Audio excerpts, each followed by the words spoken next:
We have the potential of getting a deal done, but it's going to require what I talked about during the campaign, which is a balanced, responsible approach to deficit reduction that can help give businesses certainty and make sure that the country grows. And unfortunately, the Speaker's proposal right now is still out of balance.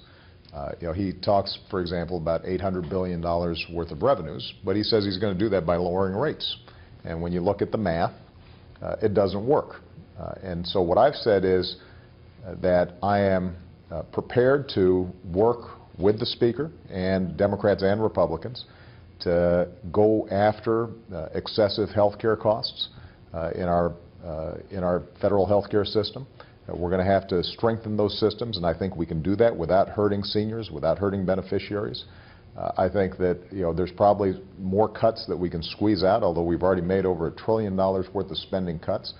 But if we're going to be serious about reducing our deficit while still being able to invest in things like education and research and development that are important to our growth, and if we're going to protect middle-class families, then we're going to have higher rates for the wealthiest Americans, folks like me. And I know that we can do it in a way that doesn't hurt small businesses, doesn't hurt business confidence, and allows us to be on a pathway to reduce the deficit over the long term.